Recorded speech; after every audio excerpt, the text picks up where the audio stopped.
Jacques Chirac menace à nouveau les pays qui soutiennent les terroristes, mais il reconnaît en même temps n'avoir aucune preuve permettant de les identifier.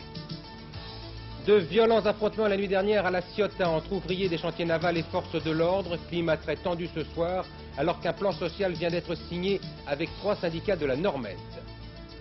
La loi Léotard sur les rails, les articles anti-concentration adoptés ce matin en Conseil des ministres, le reste de la loi a déjà été promulgué. Ce mercredi 1er octobre, voici 558 jours que sont détenus Marcel Carton et Marcel Fontaine. 497 jours de détention pour Jean-Paul Kaufmann et pour Michel Seurat. 207 jours pour Aurel Cornéa et pour Jean-Louis Normandin, nos camarades d'Antenne 2. 147 jours pour Camille Sontag. Les otages français du Liban n'ont toujours pas été libérés, mais du nouveau pour Jean-Marc Sroussi, le journaliste français disparu dans la nuit de dimanche à lundi. Il a réapparu aujourd'hui à Beyrouth dans des circonstances encore bien mal définies. Il serait en route pour Paris. Il affirme avoir échappé à ses geôliers. Madame, Monsieur, bonsoir. Le terrorisme et ses interrogations toujours en première ligne. Après les craintes affichées par Charles Pasqua, après les appels à la vigilance lancés par Robert Pandreau, c'est Jacques Chirac qui est descendu aujourd'hui dans l'arène en réitérant ses menaces contre les pays qui arment les terroristes.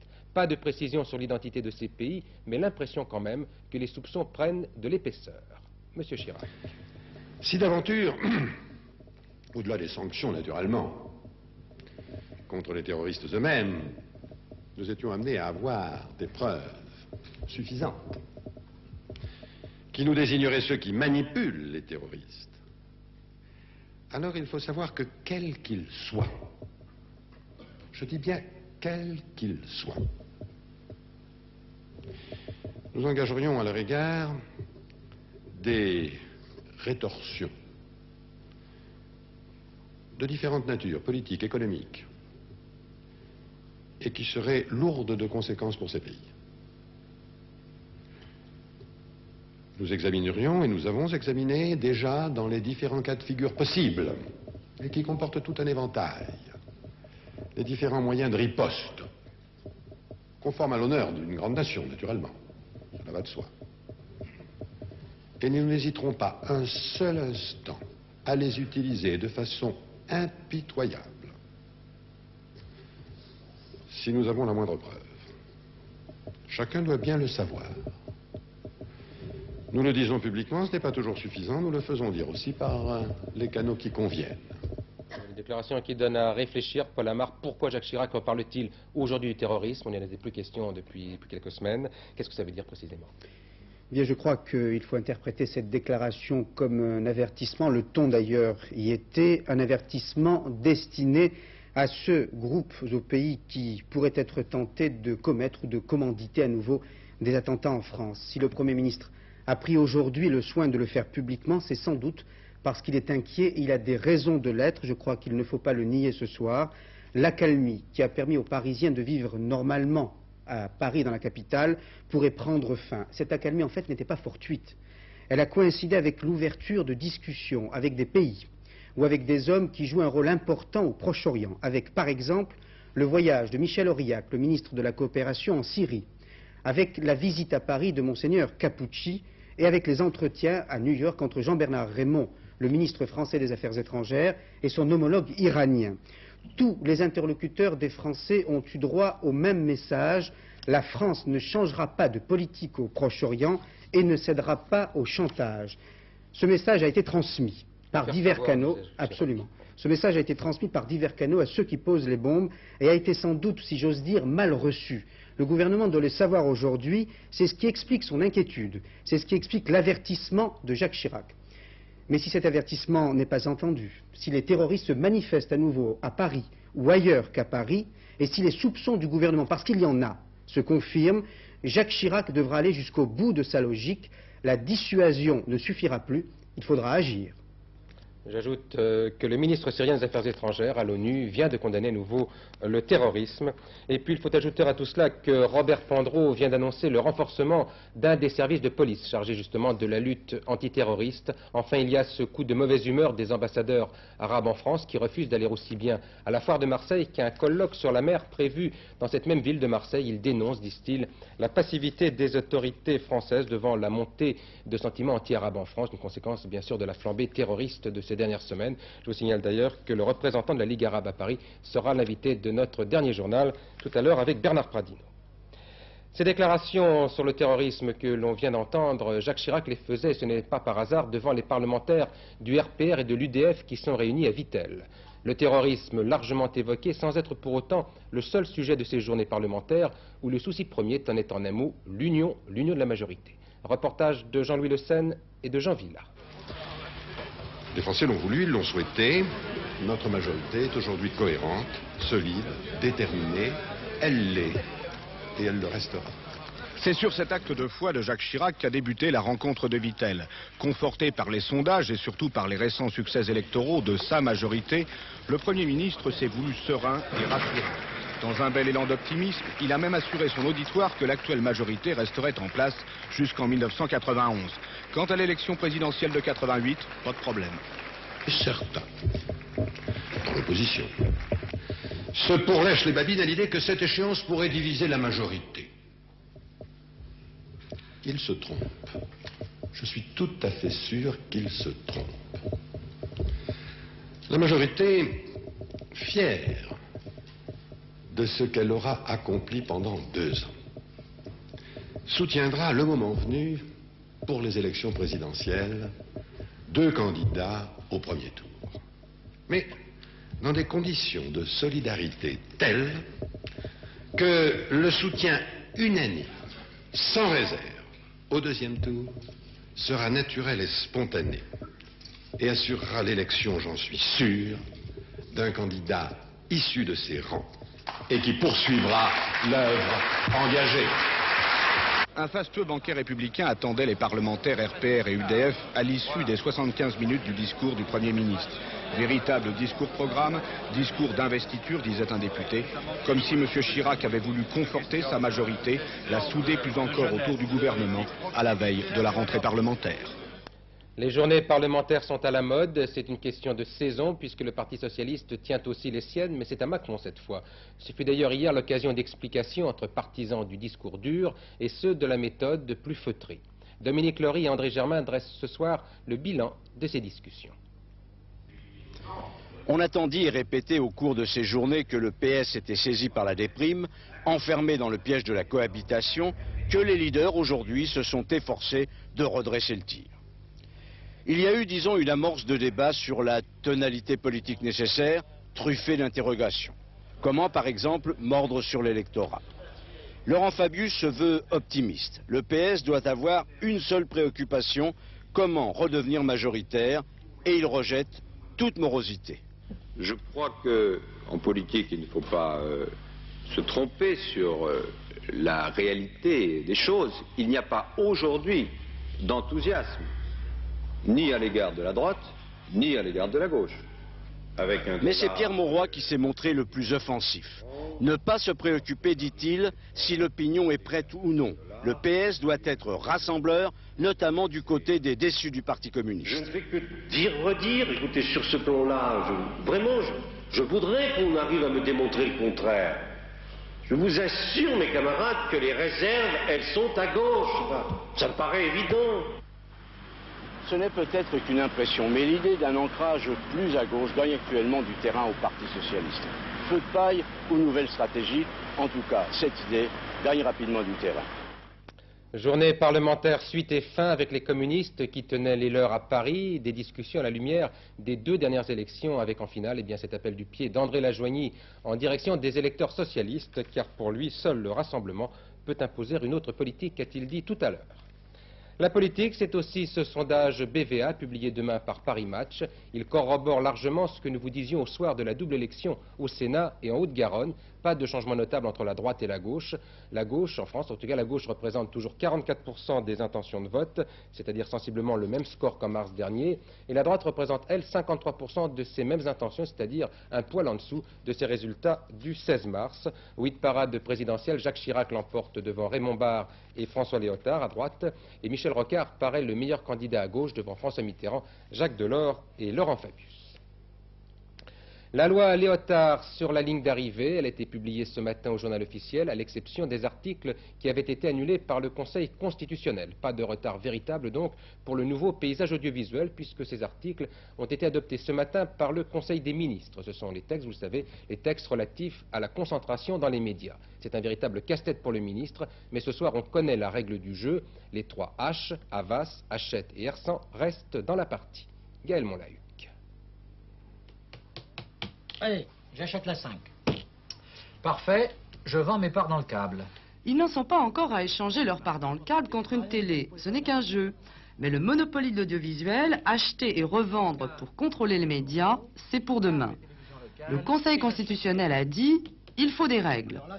François Léotard préférait un jeu ouvert, pas figé par la loi. Les candidats déclarés pourront miser, mais avec quelques restrictions. Sur 4 médias, une radio, une télé, une chaîne régionale, des journaux, chaque joueur ne pourra en contrôler plus de 2 à la fois. Ainsi, le joueur numéro 1 pour le rachat de TF1, Robert Hersant, pourra conserver ses journaux, mais devra renoncer à une chaîne régionale. De même pour Hachette, Jean-Luc Lagardère garde Europe 1 et peut avancer ses pions vers une télévision. Et pour ne citer que le 3e joueur, il y en a d'autres, Pierre Dozier pour Havas, gardera ses 25% dans Canal+, et pourra investir jusqu'à 15% dans la 5. Mais en fait, pour l'ensemble du jeu audiovisuel, c'est la Commission de la communication et des libertés qui contrôlera le jeu et qui devra faire respecter le pluralisme. Prochain épisode devant le Parlement, où les nouveaux articles devraient bénéficier d'une procédure accélérée. Climat très tendu à la Ciotat après les affrontements de la nuit dernière entre forces de l'ordre et ouvriers des chantiers Normed. Il y a 5 blessés, dont 3 sont dans un état grave. Un espoir d'apaisement quand même après la signature d'un plan social par 3 syndicats de la société. Un accord qui a quand même réclamé plus de 10 heures de négociation. Commentaire Jean-Pierre Métivet.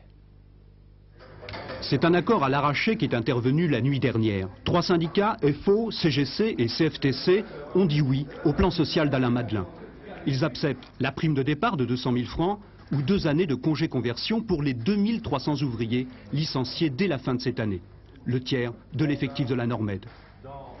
2 syndicats n'ont pas signé, la CFDT qui demande un délai de réflexion et la CGT qui, elle, refuse catégoriquement. Au moment même de cet accord, sur le site de la Ciotat, des heurts très violents opposaient CRS et manifestants. Ces affrontements se sont prolongés jusqu'à minuit. Bilan, 5 blessés, dont 3 gravement. Aujourd'hui, la situation est redevenue calme, mais personne ne peut préjuger de l'accueil qui sera réservé à cet accord par les ouvriers de la navale. Si le plan était accepté, Alain Madelin pourrait, après ce volet social, passer au volet industriel. Pour l'instant, un seul repreneur éventuel, Maurice Génoyer, le patron de la phocéenne de métallurgie, qui s'intéresse au site de la Seine. Rien de tangible en revanche pour Dunkerque ou la Ciotat. La gendarmerie patrouille dans toutes les zones dites sensibles en Nouvelle-Calédonie pour éviter des débordements. C'est la conséquence de la libération la nuit dernière des 7 inculpés de la fusillade de Yenguéné qui avait fait 10 morts en décembre 1984 dans les rangs du FLNKS. Parmi eux, il y avait les 2 frères de Jean-Marie Tjibaou. Il y a 48 heures, le juge d'instruction prononçait un non-lieu. Le FLNKS a lancé un mot d'ordre de grève de 2 jours en riposte à ces décisions qu'il prend pour une provocation. Explication de Jean-Michel Mercurol. Nouméa, décembre 84. Les auteurs de la fusillade de Yengen viennent de se livrer à la justice après une semaine de fuite dans la brousse. 7 hommes en tout, tous métis, ils avouent avoir tendu l'embuscade meurtrière qui a fait 10 morts parmi les indépendantistes, dont 2 des frères de Jean-Marie Tjibaou. Hier, la justice a rendu un non-lieu dans cette affaire, estimant que les 7 inculpés étaient en état de légitime défense. Selon le juge d'instruction, en effet, l'état de carence à l'époque des autorités devant les troubles était tel que les inculpés avaient pu se sentir abandonnés par la force publique. Un non-lieu provocation ont aussitôt dénoncé les indépendantistes qui viennent d'appeler, pour commencer, à 2 jours de grève en Nouvelle-Calédonie, tandis que certains comités de lutte menacent de lancer des actions plus dures sur le territoire. La libération des 7 inculpés a ravivé la tension, notamment sur la côte Est. Les indépendantistes dénoncent surtout le refus du parquet de faire appel de l'ordonnance de non-lieu, et c'est finalement le procureur général, sur instruction du ministre de la Justice, qui a fait appel de cette décision. Pour la première fois en France, un réfugié politique basque-espagnol pourra être extradé vers l'Espagne. C'est ce que vient de décider la chambre d'accusation de la cour d'appel de Pau. Établi en France depuis plusieurs années, Tchema avait obtenu le statut de réfugié politique. C'est maintenant au gouvernement de décider ou non de l'extradition. Paul Lefebvre. Jean-Marie Exari dit Xema, le voici, désigné par les Espagnols comme l'un des chefs d'État militaires, suspecté d'avoir participé à plusieurs attentats en Espagne qui ont fait 8 morts. Sur lui, 5 mandats d'arrêt internationaux. Xema, qui est en France depuis longtemps, avait obtenu le statut de réfugié politique, statut confirmé en 1985 par le Conseil d'État. Il a été arrêté en juillet dernier et détenu depuis. La chambre d'accusation de Pau a accepté la demande d'extradition formulée par Madrid. Il reste au gouvernement français de prendre ou non la décision d'extradition, décision dont on pense généralement qu'elle sera positive en raison des relations actuelles franco-espagnoles dans la lutte contre le terrorisme. Dans son arrêt, la Cour de Pau a dit ceci.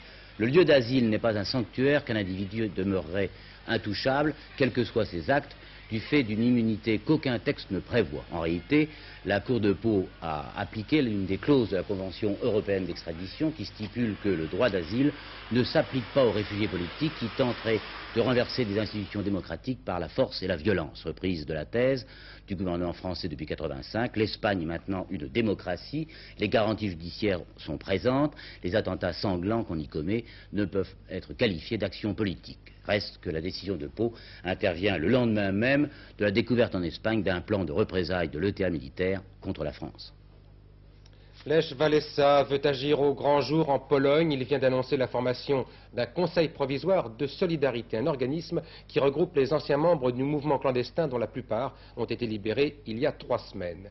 Walesa qui réclame le rétablissement des libertés syndicales comme au plus beau jour de Solidarność, mais il faut se souvenir que les temps ont bien changé.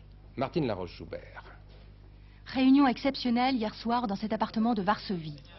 Les premiers pions d'un pari audacieux viennent d'être avancés face au pouvoir. Devant les caméras de télévision, ces hommes, dont certains viennent à peine de sortir de prison, d'autres, clandestins depuis des années, prennent la direction du Conseil provisoire de solidarité, le syndicat dissous, passé dans la clandestinité.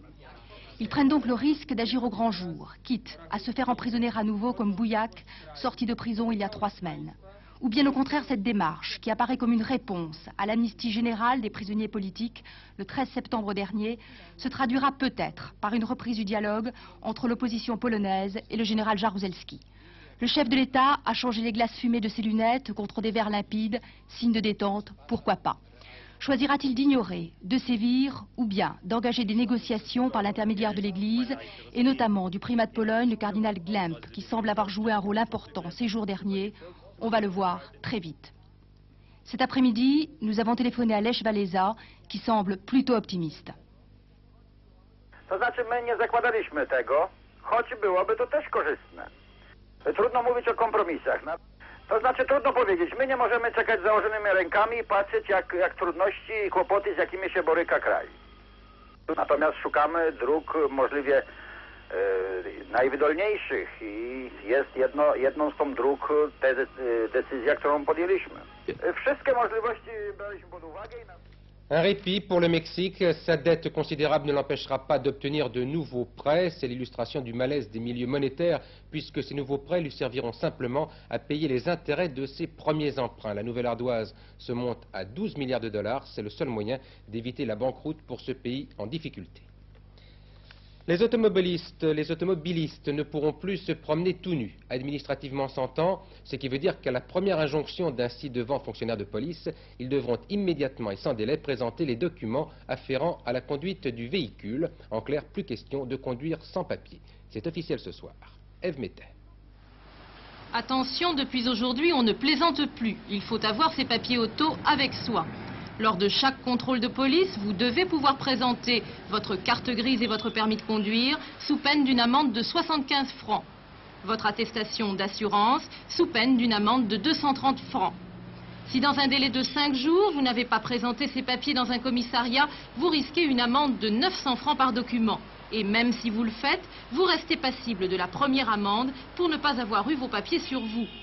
Jusqu'à présent, un délai de 5 jours était toléré et la non-présentation des papiers n'était pas sanctionnable immédiatement. C'est donc un durcissement de la réglementation. Moi, je suis pour.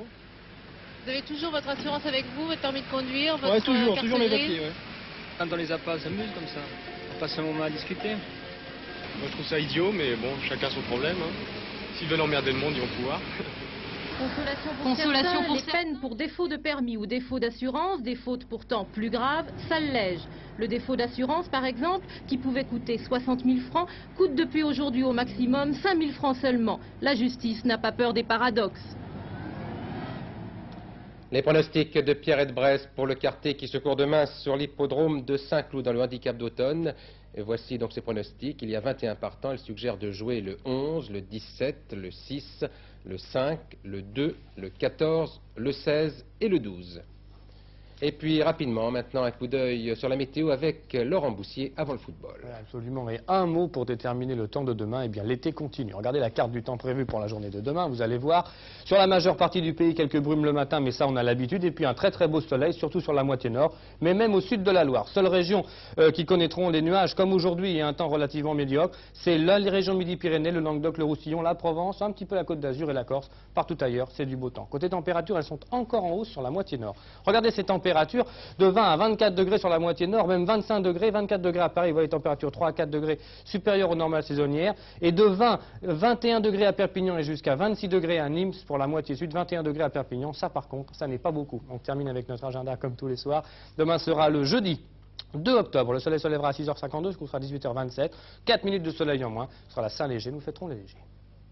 Dernier journal aux environs de 23h20 avec Bernard Pradino. Demain 6h45 Télématin. Bonsoir, à demain 20h et tout de suite, dans un instant, plutôt après la publicité, place au ballon rond. À demain.